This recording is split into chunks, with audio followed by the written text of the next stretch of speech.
Saya sebetulnya kemarin ini bukan ceramah. Karena apalagi mau diceramahi. Ceramah tentang syariat Islam. Aceh sudah duluan. Punya dinas syariah. Bicara masalah zakat. Aceh sudah duluan. Zakatnya terbanyak. Bicara masalah wilayah hisbah, polisi syariah. Aceh sudah duluan. Makanya saya niat dari rumah waktu berangkat bukan niat mengajar, tapi niat belajar. Bismillahirrahmanirrahim. La haula wala quwwata illa billah. Langkah kaki kanan. Siapa yang keluar rumah niatnya untuk belajar, maka dia akan dapat pahala jihad hatta yarji'a, sampai dia pulang ke rumah. Bapak Ibu yang dimuliakan Allah Subhanahu wa taala, maka mengapa Aceh ini bisa menjadi negeri yang Islami? Orang tidak terkejut. Saya sampai ke Darul Hadis Maroko, saya lihat perpustakaan, ada buku 2 jilid, tebalnya 2 kali Quran, tak menyamakan. Judulnya Rihlah Ibnu Battutah, Explorer Petualangan Ibnu Battutah. Ibnu Battutah dari Maroko naik perahu layar sampai ke Makkah. Di Makkah dia tawaf, sa'i dan umrah. Selesai tahallul dia lanjutkan ke India. Dari India dia bercerita, aku pun sampai ke sebuah negeri. Negeri itu bernama Sumatra. Sampai ke pucuk Sumatera di atas, aku masuk ke sebuah kerajaan. Sultannya memakai jubah, ahli fikihnya memakai jubah. Mereka menunggang gajah, disebutnya di situ. Sultan itu menunggang gajah dan naik kuda. Aku pun diberi jamuan makanan. Ibnu Battutah 7 abad yang lalu sudah sampai ke Aceh, bercerita tentang kerajaan Islam Aceh Samudra Pasai, kerajaan Islam tertua di Nusantara. Oleh sebab itu, kalau ada orang melihat Aceh negeri yang Islami, dia tak terkejut. Ulama-ulama kalau dibuka silsilah nasabnya, itu sampai ke mana? Ke Aceh. Sumatera Barat ada tradisi yang besar, yaitu namanya Basapa. Basapa itu bersafar. Hari Rabu terakhir di bulan Safar, mereka pergi ke Ulakan, dekat Pariaman, mengunjungi kubur wali Allah bernama Syekh Burhanuddin Ulakan. Syekh Burhanuddin, di mana dia belajar? Syekh Burhanuddin mengambil tarekat Sattariyah dari gurunya bernama Syekh Abdul Rauf As-Singkili.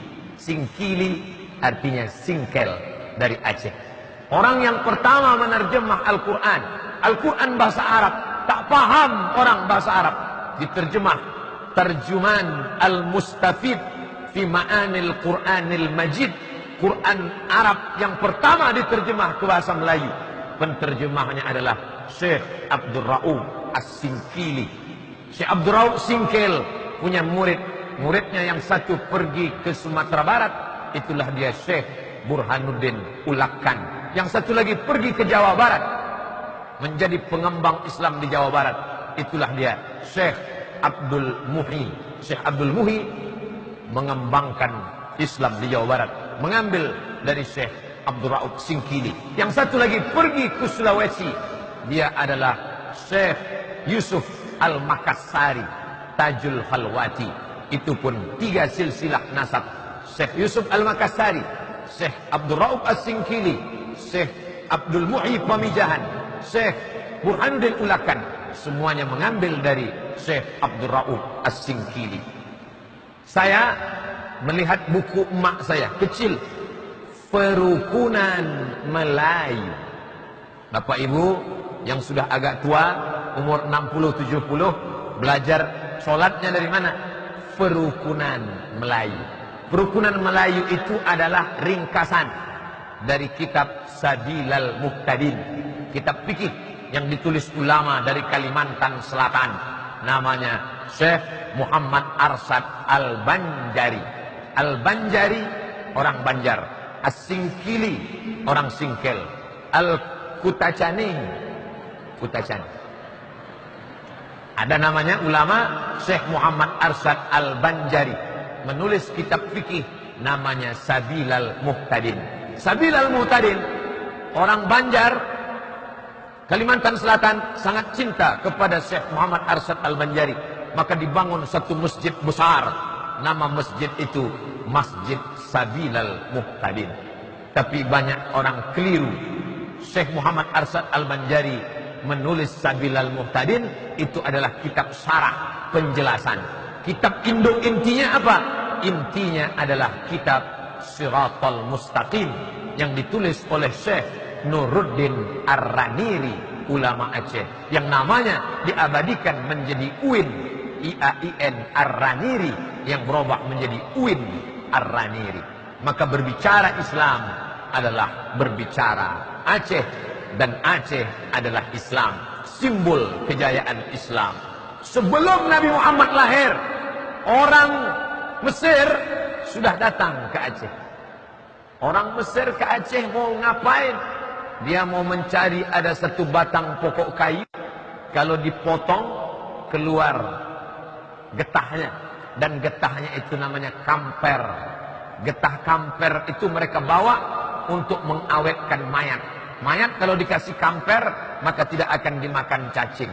Kamper itu adalah kapur, dan kapur yang paling tua di dunia kita menyebutnya kapur Barus.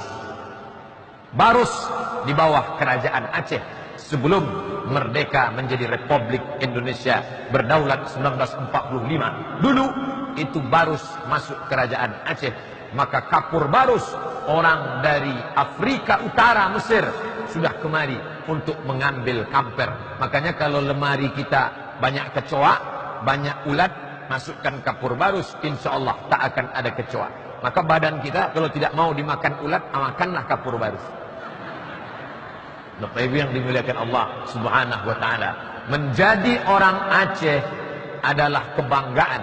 Terlepas dari sukunya, tapi dia sudah menjadi wilayah kekuasaan, kebanggaan luar biasa. Dari mana? Dari Provinsi Nangrok Aceh Darussalam, yang punya khazanah keilmuan dalam bidang tasawuf, dalam bidang fikih, dalam bidang hadis. Tapi jangan bangga dulu. Di balik kebanggaan itu ada tanggung jawab yang luar biasa di masa akan datang. Makanya saya senang berjumpa dengan alumni-alumni Al-Azhar. Assalamualaikum. Waalaikumsalam. Ustaz Abdul Somad. Betul, kami alumni Al-Azhar. Masya Allah. Tamat berapa? Tamat jumpa saya. Tamat berapa? Tamat tahun 96. Oh, guru saya. Tingkat tinggi. Senior-senior saya. Tuan-tuan guru saya. Tamat dari Al-Azhar. Si Anu sudah punya pondok pesantren di sini, si ini sudah punya pondok pesantren di sini, si ini sudah punya pondok pesantren di sini. Makanya kalau kita kalah dalam politik, kalah dalam ekonomi, jangan sedih, karena dalam pendidikan kita tak boleh pernah kalah. Saya tak tahu di Kutacani, tapi di tempat saya, ibu-ibu kalau nyekolahkan anak ke pesantren, banyak yang nangis. Pulang dari nengok pesantren, matanya berair merah, bengkak. Ibu nangis kenapa, Bu? Sedih, Pak Ustadz. Tadi di pesantren nengok kasur anaknya tipis. Di rumah spring bed 2 lapis. Sedih kenapa, Bu? Sedih, Pak Ustadz. Di rumah cabainya dibelah, bijinya dibuang, takut anaknya kepedasan. Di pesantren jangankan bijinya, batangnya di blender. Di rumah ikannya dipanaskan, enak nak. Di pesantren kami dulu, saya dengan kawan-kawan dari Aceh, dari Langsa, dari Biren, dari Loksmawe, termasuk yang saya sebut tadi dari Kutacani. Santrinya berapa waktu kami di pesantren? 1.800 orang. Pesantren apa namanya, Pak Ustaz? Tak boleh sebut nama, menjaga kode etik jurnalistik. Ngantilah kami bawa piring, mau makan buka puasa nih. Allahu Akbar, Allahu Akbar. Habis sholat, ngantri. Pas mau ngambil nasi, azan Isya. 1.800 orang. Masukkan gulainya, saking kan kuatnya, tumpah ke muka. Wah. Kan? Azan Isya baru berbuka.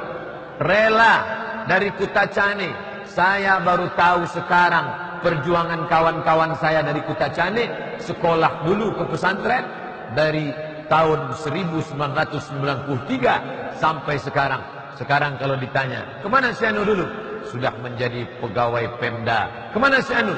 Sudah mendirikan pesantren. Si Anu sudah menjadi ketua Ikatan Alumni Timur Tengah. Itu kebanggaan luar biasa. Bapak ibu kaya, punya duit banyak, tinggal. Saya dibawa ceramah ke satu daerah perkebunan, Ustaz Somad, ya, ini kebun sawit, ya. Ini yang punya satu orang Pak Ustaz. Wah, ya. Ini karet Pak Ustaz, karet, yang punya satu orang. Berarti dua orang? Enggak, satu orang. Ini ruko Pak Ustaz, ruko. Yang punya pun satu orang. Berarti ini sama ini dua orang. Satu punya dia semua. Mana dia sekarang? Mati. Nyata orang kaya mati juga. Apa yang dia bawa? Saya tanya, ada dia bangun masjid? Tak ada. Tak sempat dia bangun masjid. Oke, masjid tidak ada. Ada dia bangun MDA, Madrasah Ibtidaiyah. Sibuk ngitung duit. Tak sempat bangun sekolah. Andai dia ada bangun masjid, orang sholat di masjid, mengalir pahalanya macam tetesan embun di tengah gurun pasir yang panas. Andai dia ada bangun MDA, anak-anak baca Quran, mengalir pahalanya. Sekolah tak ada, MDA tak ada. Lalu apa yang tinggal? Bini Pak Ustaz. Banyak. Salahkah? Tak salah.